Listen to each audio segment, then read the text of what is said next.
제가 그 예비군 훈련 소집을 받고 이렇게 갔을 때 제 주변에 다 멀쩡하게 살던 사람들이 뭐 회사에 무슨 뭐 이렇게 자리를 맡고 또 뭐 어떤 사람은 의사로 일을 하고 또 어떤 사람은 뭐 교사로 일을 하고 뭐 다른 데로 다 그 사람들이 보기에 괜찮게 살던 사람들이 예비군복을 입고 그리고는 소집된 장소에 가면 완전히 다른 사람이 돼버려요.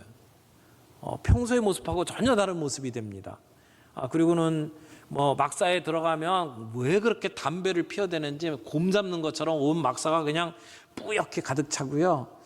조교들이 뭐 이렇게 하라고 이야기를 하면 말을 절대 안 들어요. 그렇게 세상에서 살면 그 인정도 못 받고 아마 그렇게 살면 그 사람들에게 존경받을 사람들이 아니거든요. 근데 사회에서 보던 모습과 예비군복을 입고 모여든 사람들의 모습은 정말 다르거든요. 그걸 보면서 내가 나를 무엇으로 규정하느냐에 따라서 내 행동이 달라지고 내 삶이 바뀌는구나 라고 하는 생각을 해봅니다.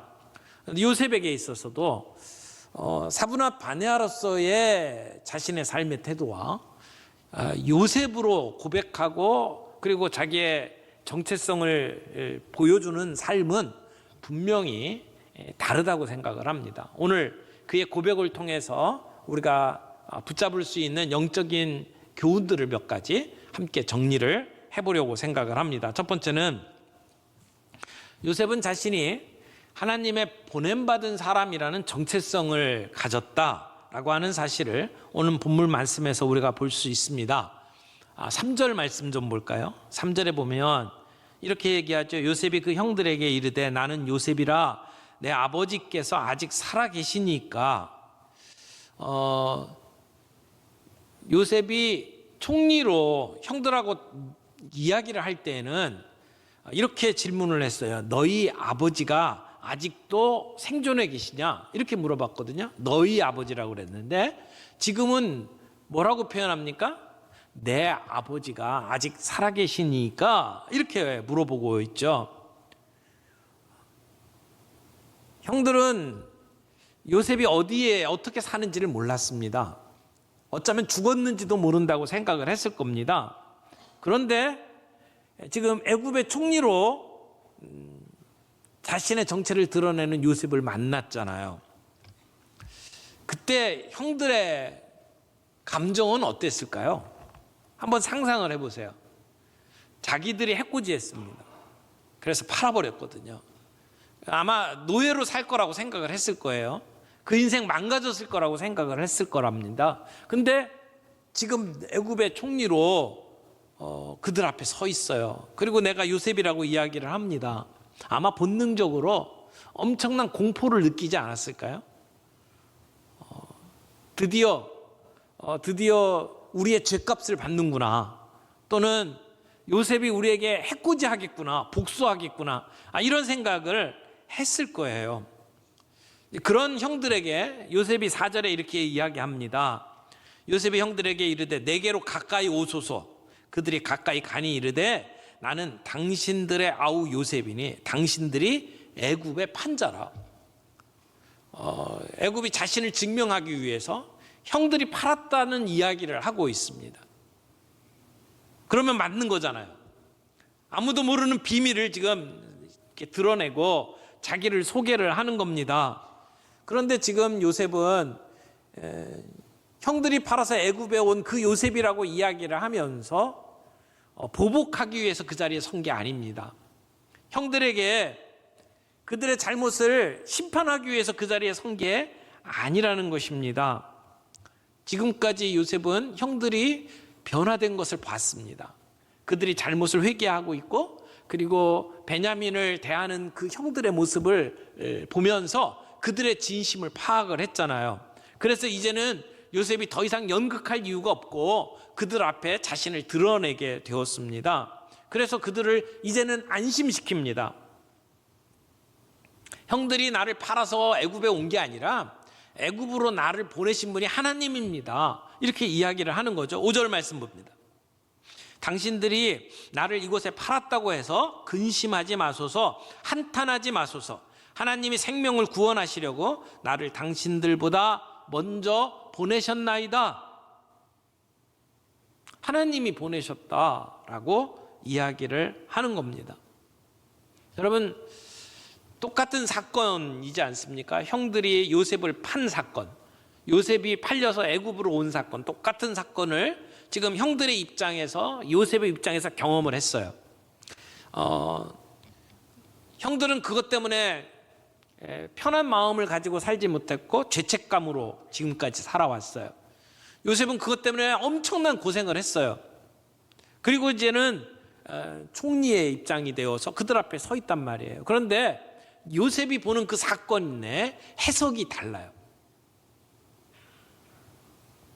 형들이 팔아서 애굽의 노예로 끌려온 것 아닙니까? 그게 팩트 아닙니까? 그런데 요셉이 이야기하는 팩트는 뭡니까? 하나님이 나를 보내셨다는 거예요. 보는 관점이 달라요. 여러분, 우리가 역사를 바라보는 눈을 사관이라고 해야죠. 사관. 어떻게 그 역사를 보느냐. 역사에 뭐 객관적인 부분이 어느 정도는 존재하겠습니다만은 대부분 그 역사를 어떻게 보느냐라고 하는 그 관점이 정말 중요하잖아요. 제가 중고등학교 다닐 때에 한국 역사를 배울 때에 선생님들이 이런 얘기들을 종종 했어요. 우리 조선시대에 우리 조상들이 당파 싸움 하다가 나라가 망했다. 이렇게 이야기를 많이 했습니다. 그래서 일본에게 잡혀 먹었다. 일정 부분은 팩트입니다. 당파 싸움이 있었죠. 그러나 그런 관점의 해석은 어떻게 보면 일제시대가 일본이 우리나라를 식민지화하는 것을 당연하게 만들어버리는 논리라고 말할 수 있어요. 그래서 식민주의 사관이다 이렇게 말을 하죠. 그 역사를 어떻게 보느냐에 따라서 해석이 달라질 수 있다라고 하는 겁니다. 오늘 형들이 경험한 사건, 요셉이 경험한 사건은 동일한 사건이지만 지금 요셉은 다른 관점에서 그 이야기를 하고 있어요. 해석이 다른 거죠. 어떻게 해요? 하나님의 관점에서 그 사건을 보는 겁니다. 형들이 팔아서 애굽에 끌려간 것은 분명하지만 요셉은 그것이 형들 때문이 아니라고 이야기를 하는 거예요. 하나님이 그렇게 하셨다고 이야기를 하는 겁니다. 내가 살아가는 삶의 모든 그 경험 속 그 뒤에는 하나님이 계신다. 하나님의 뜻과 계획이 우리를 그렇게 이끌어 간다라고 믿는 사관을 가지고 있는 거예요.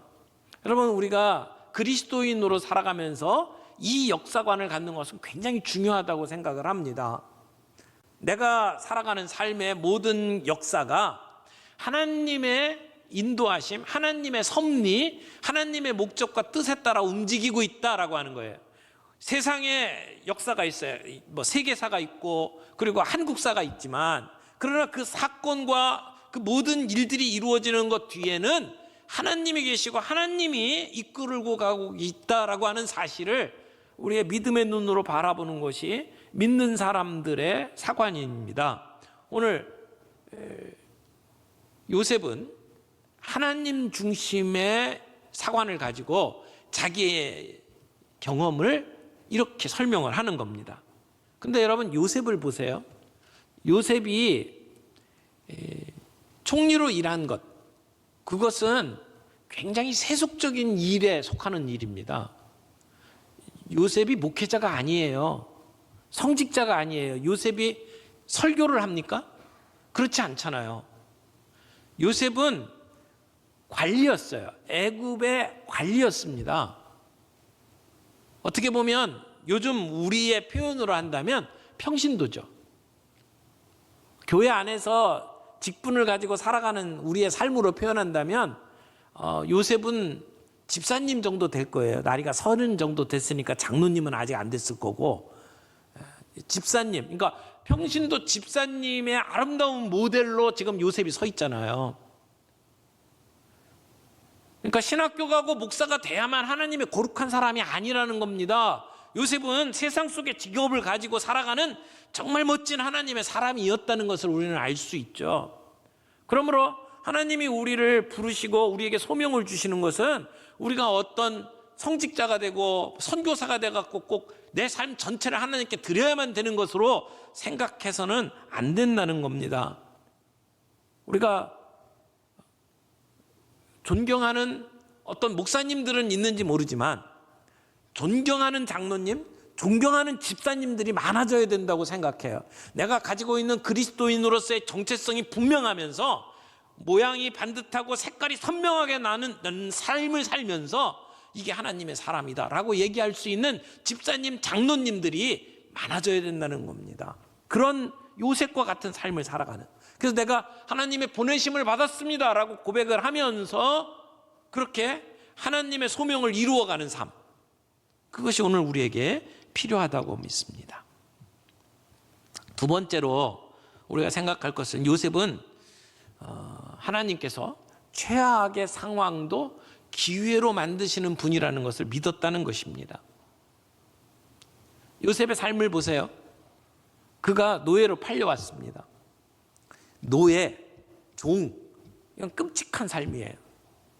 그런데 그 끔찍한 삶을 하나님께서 사용하셨다는 겁니다. 그래서 지금 요셉은 당신들이 나를 이렇게 팔았다고 해서 근심하지 말라고 이야기를 해요. 왜요? 하나님이 보내신 거니까. 우리의 삶의 모든 것이 하나님이 하셨다라고 믿는 그 역사관을 가지고 살아가는 것이 중요하다는 거예요. 근데 그런 역사관을 가지고 하나님의 뜻을 이루면서 살아가는 삶의 결과가 무엇입니까? 요셉이 보디발의 집에 있을 때 보디발 장군의 아내가 요셉을 유혹했죠. 그걸 자기의 정체성을 지키기 위해서 거절합니다. 세상이 편하게 살 수 있는 길을 버리고 자기의 정체성을 지키기 위해서 유혹을 거절하죠. 그 결과 어떻게 됩니까? 더 어려운 일이 생겼어요. 누명을 쓰고 감옥에 들어갑니다. 여러분, 우리가 우리의 정체성을 지킨다고 해서 우리의 삶이 만사형통으로 이어지지 않아요. 때로는 더 어려운 일들이 있을 수 있어요. 근데 그 어려운 일들을 당할 때에 우리가 그 고난의 이유를 잘 알지는 못합니다. 요셉이 자기가 누명을 쓰고 감옥에 갈 때에 그 모든 자기의 인생의 그 결과가 어떻게 될지 내다본 건 아닐 거예요.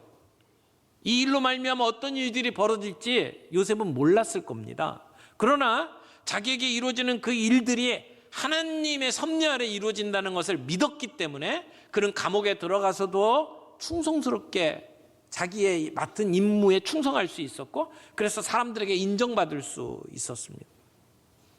감옥에 있는 것도 하나님의 뜻이라고 생각을 한 거죠. 사실 하나님의 뜻이었습니다. 요셉이 총리로 궁중 안에서 일을 하게 될 때에 궁중에 돌아가는 일들을 어디서 익혔겠어요?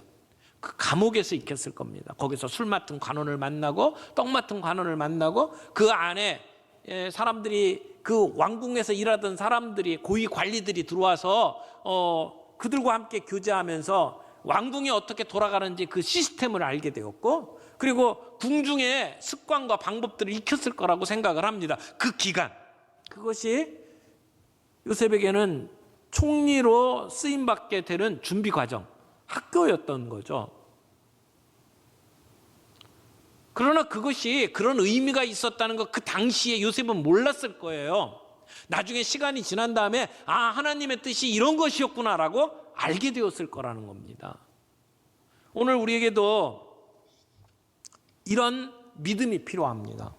아무리 힘들고 어려운 상황이라 할지라도 하나님께서 이것을 통해서 우리를 빚어가시고 우리를 다듬어 가시는 하나님의 훈련의 도구로 쓰임받을 수 있다라고 하는 사실을 생각한다면, 우리들이 최악의 상황에 처한다 할지라도 그곳에서 하나님의 손에 준비되는 사람이 될 수 있다라고 믿습니다. 힘들고 억울했던 순간이 있습니까? 도저히 용서 못할 과거가 있습니까? 그렇다면 하나님의 눈으로 그 사건을 다시 한번 바라보시기를 바랍니다. 하나님이 왜 그렇게 하셨을까? 여기에 하나님의 뜻이 있습니다. 세 번째로 요셉의 눈에 보이는 것이 아닌 믿음의 결단으로 용서했다는 사실을 우리는 볼 수가 있습니다.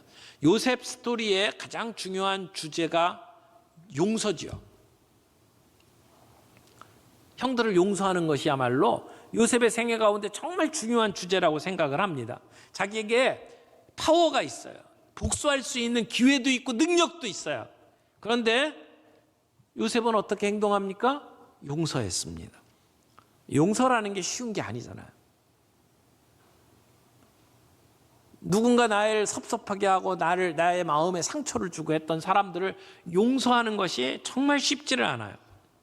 그러나 요셉이 이렇게 형들을 끌어안고 용서할 수 있었던 것은 보이는 것으로 결정한 게 아니라는 거예요. 눈으로 보이는 것이 아니라 보이지 아니하는 믿음으로 결정했다는 사실이에요.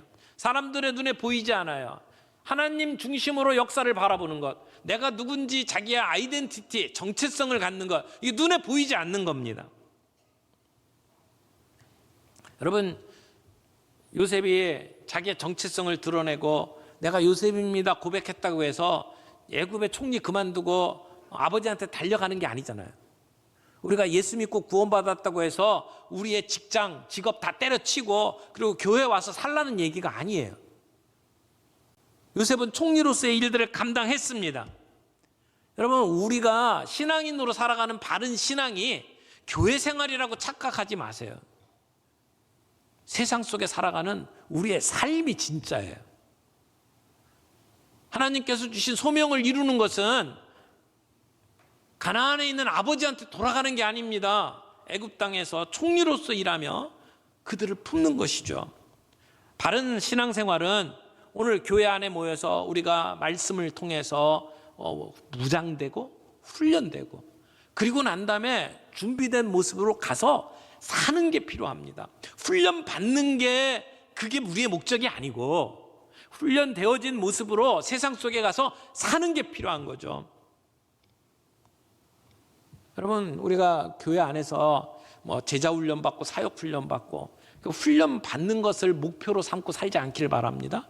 훈련 받았으면 그렇게 사는 게 중요한 거예요. 근데 나 훈련 받았다 그걸로 끝나고 손 놓고 사는 사람들이 너무 많아요.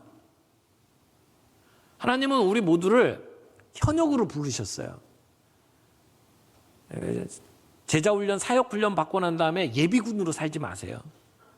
현역으로 사십시다.